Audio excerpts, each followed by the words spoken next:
tarde a todos, o programa de hoje está bem apertado, bem cheinho e hoje um bate-papo com o sargento Ivan Augusto Monteiro do Corpo de Bombeiros e ele vai falar sobre o engasgo e vai demonstrar quais são as manobras que devem ser feitas para que você, se você presenciar alguma pessoa engasgada, para que você possa socorrer, para que você possa ajudar. Na nossa atividade física, no nosso quadro Corpo e Movimento, dá só uma olhadinha nessa aula. Vem junto!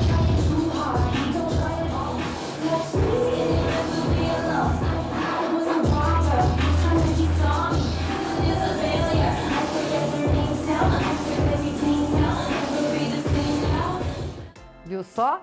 É uma aula de sensações, realmente, né?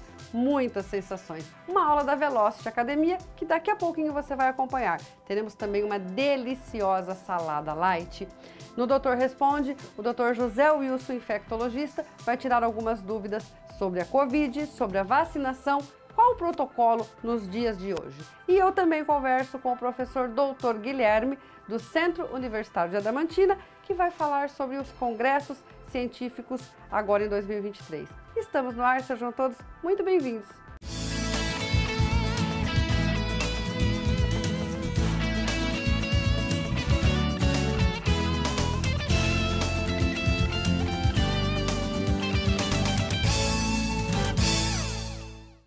E hoje eu vou iniciar o programa com o Sargento Monteiro, do Corpo de Bombeiros, que está aqui ao meu lado, para falar de um assunto muito interessante, perigoso, que é o engasgo. Boa tarde, Sargento. Boa tarde. Seja muito bem-vindo, muito obrigada pela sua participação. Disponha.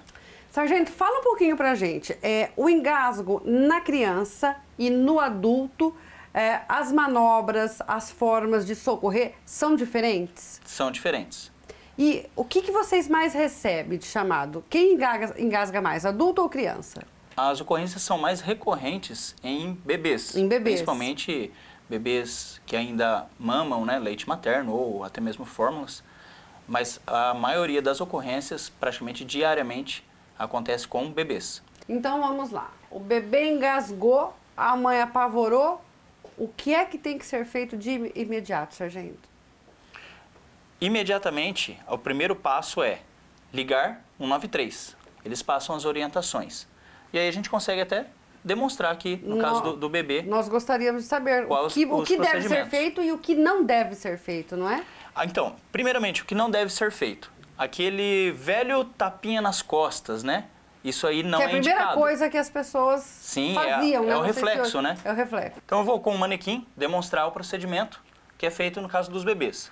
Então, primeira medida, verificar se tem algum objeto ou até mesmo líquido, né? O leite coagulado, alguma coisa na boca do bebê que eu possa tirar com o dedo. Não faço busca cegas, porque senão pode acontecer de eu introduzir ainda mais esse objeto. E aí vai piorar a situação, leite, né? Vai piorar, vai obstruir. Caso não esteja uma obstrução total, vai acabar se tornando, né, uma obstrução total. Verifiquei, não tem nada que eu possa retirar com o dedo, eu viro ele, coloco um dedo na boca do bebê, mantendo a boca aberta, viro ele, pode ser na posição sentado mesmo, em cima da coxa, com a cabeça mais baixa do que o bumbum do bebê, e aí eu vou fazer 5 tapotagens na região aqui, próximo entre os ombros, né, onde a gente chama de escápulas. Então, 5 tapotagens. Terminei, viro de volta, verifico se saiu alguma coisa.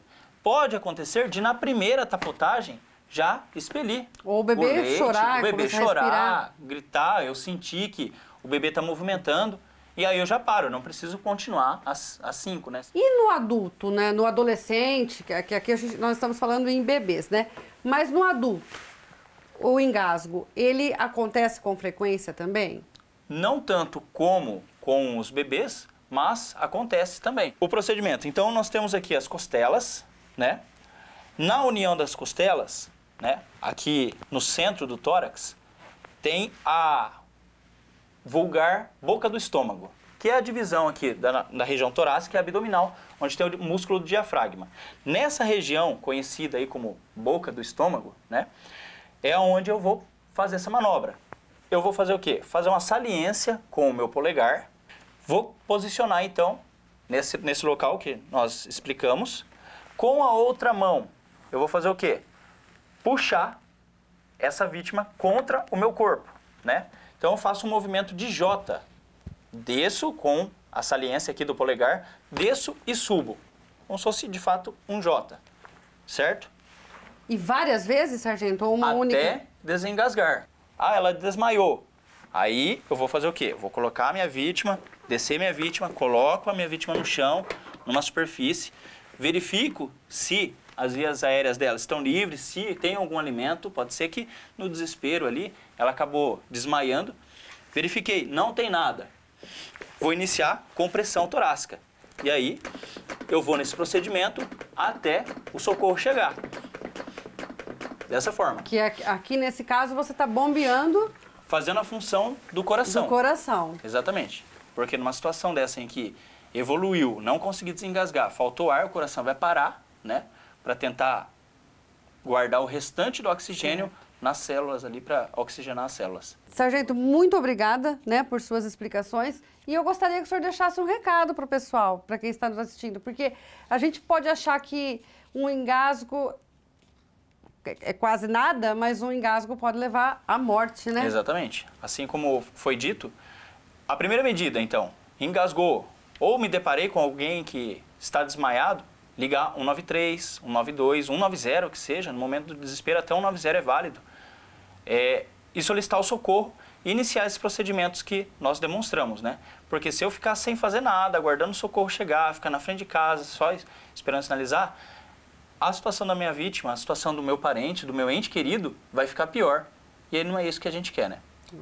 Com certeza. Mais uma vez, muito obrigada pela sua participação. Disponha. Nós vamos para um breve intervalo, mas é rapidinho. Ainda hoje nós teremos receita saudável, uma aula da Velocity. Tem também o Doutor Responde, o Dr. Zé Wilson Zangerolami vai falar sobre a Covid, como é que está o protocolo hoje da vacinação. Tem muita coisa, não sai daí não, porque eu volto já.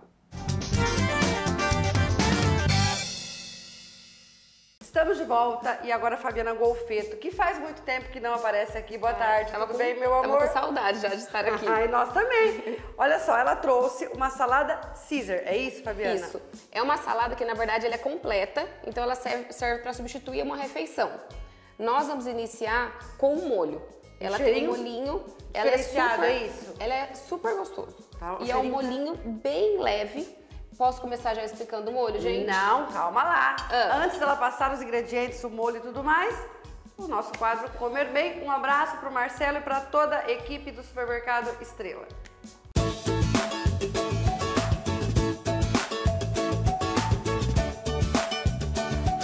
Comer Bem. Oferecimento Supermercados Estrela, onde quem brilha é você. Bom, então vamos lá. Agora sim, você vai falar do molhinho e até dos ingredientes, né? Todos os ingredientes que nós vamos usar. Isso. Nós vamos precisar de um potinho daquele iogurte natural desnatado, 2 colheres de sopa de mostarda, um pacotinho de queijo parmesão, daquele parmesão ralado mesmo. Aí o sal e a pimenta do reino a gosto, a quantidade que você gostar. O limão, um suco de um limão espremido, um pé do alface americana, não precisa ser tão grande, 60 gramas daquela torradinha para canapé, essa pequenininha. Olha só. E aqui eu deixei já cozidinho, já pra gente facilitar, 400 gramas de filé de frango, aí eu deixei ele, dei uma grelhadinha nele só e uma colher de sopa de azeite extra virgem. Bom, então nós vamos misturar então o molho, o iogurte, a mostarda,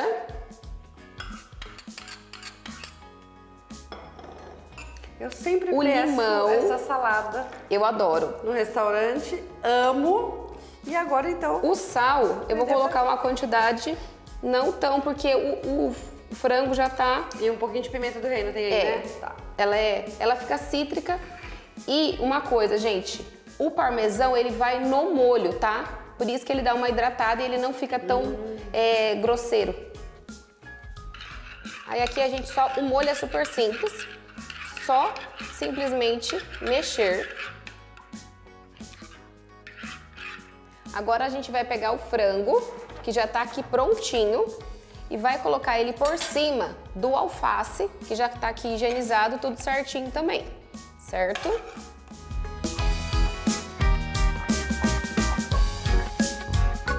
Agora nós vamos colocar o molho aqui em cima. Agora, para finalizar, nós vamos colocar os canapés por cima. Nossa salada tá pronta pra gente servir.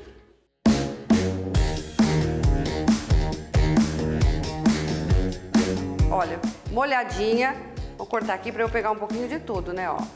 Franguinho, molhinho.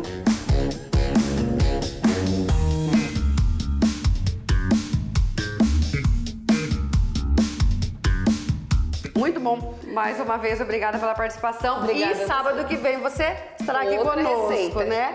Então tá bom. E agora eu convido você para o nosso quadro Corpo em Movimento. Você já ouviu falar na Velocity Academia? Então, lá você vai conhecer uma aula de ritmos, emoções. Inclusive, eles chamam essa aula de aula sensação. Boa tarde, professor Gabriel.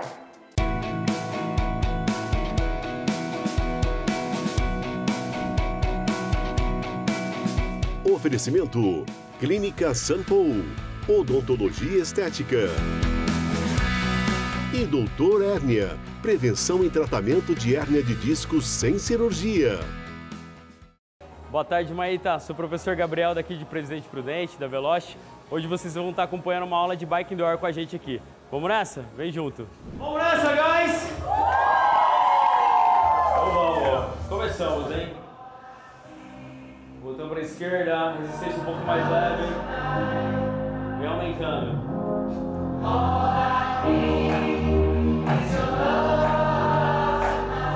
Us together, nothing's ever 1, 2. like home.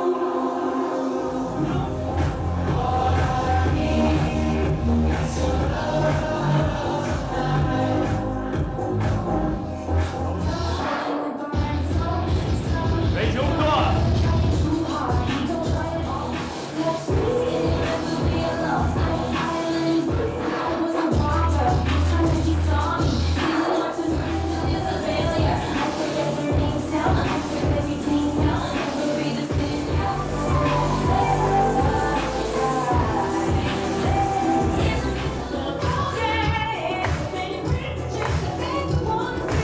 Vem junto!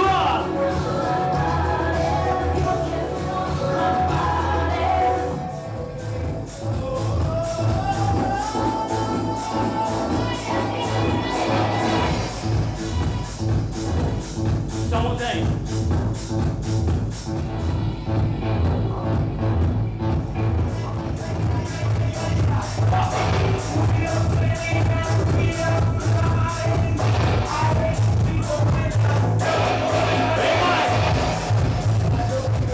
Obrigado, Maíta.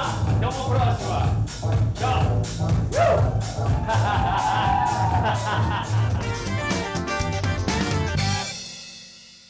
Estamos de volta e agora nós vamos para o quadro Doutor Responde e são várias perguntas em uma só sobre a Covid, ou melhor, sobre o protocolo da vacinação nos dias de hoje. Doutor Responde. Doutor Responde. Oferecimento: Instituto de Radiologia Presidente Prudente. Visare Hospital de Olhos. Sua visão levada a sério. Oncocare. Há 6 anos, a nossa maior especialidade é a sua vida. E Laboratório Marlene Speer. Pioneirismo e credibilidade desde 1969. E olha só as perguntas, né? Qual o protocolo para vacinação hoje da Covid? Teremos que tomar anualmente 1, 2 ou 3 doses por ano? Quem tomou só 2 doses ainda continua imune? Ou com o passar dos meses essa pessoa passa a não ter mais o efeito da vacina? Como está tudo calmo, então eu gostaria de saber o protocolo de hoje. E eu também gostaria de saber, Dr. José Wilson. Boa tarde. Boa tarde, Maíta. Boa tarde, seus ouvintes. Maíta, essa questão do futuro das vacinas do Covid é muito mais complicado e muito mais difícil de responder do que parece.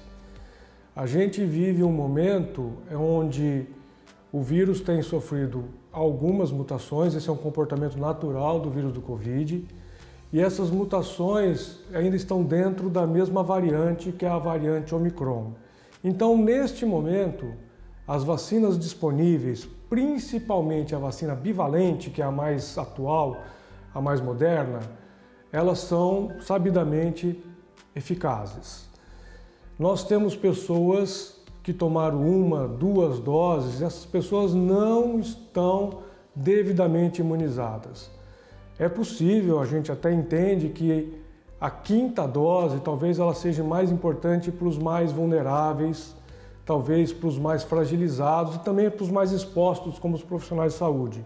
Mas os demais deveriam ter pelo menos as 4 doses. Então, quem tiver com 2 doses ou menos, por favor, atualizar. O que vai vir daqui para frente vai depender muito dessa habilidade que o vírus tem de fazer as suas mutações e criar novas variantes. Se, especulando no futuro, uma variante aparecer que não esteja contemplada na vacina, vai ser necessário desenvolver uma vacina atualizada para essa variante, mas isso ainda não é o cenário atual. Espero que isso esclareça as dúvidas. Até mais, até a próxima. Obrigada pela participação, Dr. José Wilson. E agora eu converso com o professor Dr. Guilherme Batista do Nascimento, coordenador de comunicação científica do Centro Universitário de Adamantina. Boa tarde. Boa tarde. Seja muito bem-vindo. Muito obrigado, um prazer estar aqui com vocês. Nós vamos falar sobre premiação científicas agora em 2023, Guilherme? Isso, a gente veio aqui para comentar sobre os congressos, né, científicos que o Centro Universitário de Adamantina está realizando. E as inscrições estão para terminar, né? Exato, acho que esse é o ponto mais importante que a gente Exatamente. queria comentar, então, preste muita atenção. Essas inscrições terminam quando? Dia 17 de setembro. 17 de setembro, você tem aí, ó, uma semaninha para correr e fazer a sua inscrição. Explica pra gente sobre esses congressos. Bem, a gente chama de congressos científicos porque são 3 congressos acontecendo ao mesmo tempo, né? Certo. Então, a gente tem o Congresso de Iniciação Científica, que é voltado para os alunos de graduação. Esse é bem comum, né? Todas as faculdades normalmente têm um congresso de iniciação científica. E a FAI também possui o Congresso de Iniciação Científica Júnior, e aí esse já é voltado para alunos do ensino fundamental e médio, né? E o Congresso de Pesquisa Científica. Então, já para profissionais, professores ou alunos de pós-graduação, a ideia geral é levar para a faculdade os trabalhos que estão sendo desenvolvidos, né? E ter a oportunidade de apresentar isso para outros profissionais, apresentar isso para toda a comunidade, conhecer, né, o que a faculdade produz de pesquisa. Né? Então, esse é um momento de muita festa, né, dentro da faculdade, da gente fazer essas apresentações. E isso para toda a região, estados... Sim. A gente... Quantos congressos? Esse é o 17º, é isso? Isso, o Congresso de Iniciação Científica é o 17º, o Júnior 16º e o de Pesquisa Científica 13º. Então, todos já aí com bastante tradição, exatamente, né? Isso que eu ia falar, já faz um tempinho, Já né? faz. Bom, e me diz uma coisa, o que você vê de importante na participação dos alunos nesses congressos? O que mais, assim, brilha nos olhos dos alunos? Eu acho que, principalmente, é a hora que o aluno percebe que aquilo que ele aprendeu na teoria, na sala de aula, ele está conseguindo colocar na prática ao realizar a pesquisa. Isso para o geral, né? Quando você pega para o aluno da graduação, né? E para o aluno do ensino fundamental e médio no júnior, ele conseguir trazer o que ele fez dentro da escola. Né? Então, ainda tem essa distância da ciência prática na escola, né? Então o aluno tem essa oportunidade de apresentar. Ainda existe a timidez e a vergonha daquele aluno que quer participar, quer apresentar, mas fica preocupado, fica com medo, fica inseguro? Tem bastante ainda. Os alunos normalmente ficam, né, um pouco receosos, e essa é uma outra mudança, né? Depois eles terminam e falam assim, poxa, eu fui capaz de apresentar, né? Eu fui reconhecido porque... Como vão ser professores da faculdade que vão, né, 3 professores ali que vão avaliar cada um dos trabalhos, e ele recebe os elogios, e ele fala, poxa, eu fiz um trabalho diferente da minha pesquisa, consegui apresentar, isso muda muito. Afinal de contas, essa comunicação oral faz parte da formação também. E isso é muito importante, né? Então, se você aí que esteja nos assistindo tem aquela vontade, não fez a sua inscrição ainda, vale muito a pena, né? Vale, até dia 17 de setembro, tem um tempo ali para se organizar. E como né? é que pode fazer essa inscrição? É simples, nosso site, né, fai.com.br, Tá aí o seu vídeo. né, /SIC. Lá tem todas as instruções, um tutorial mostrando modelos de como você pode participar. Bom, mais uma vez, muito obrigada pela sua participação. Você quer deixar mais um recado? Eu gostaria de deixar esse incentivo, né? A divulgação científica é muito importante, a participação científica é muito importante. Então, acho que eu gostaria só de reforçar aí, dia 17 de setembro, o fim das inscrições, de 23 a 25 de outubro, convidar, né, tanto quem vai apresentar quanto toda a comunidade de conhecer os trabalhos que vão ser apresentados. Aproveite, porque provavelmente, quase certeza, nós vamos fazer a cobertura dessa premiação. Vai ser um prazer ter vocês lá. Ok? E se você ainda não conhece, agora eu apresento para você o Centro Universitário de Adamantina. Dá só uma olhadinha. Faça uma pós-graduação que potencializa o seu currículo e o coloca na frente de outros profissionais. O Centro Universitário de Adamantina está com inscrições abertas para cursos lato sensu, telepresenciais e remotos, com mensalidades, gente, de apenas R$ 147,50 por curso e em apenas 17 meses. Você poderá ser um especialista em diversas áreas: psicologia da saúde, intervenção em situações de violências, gerontologia e dependências químicas e ou socioafetivas. Viu só quantas coisas o Centro Universitário de Adamantina oferece para você e por você? Chegamos ao final de mais um programa. Sábado que vem tem muito mais e eu espero por você aqui na tela do SBT. Um beijo, bom final de semana.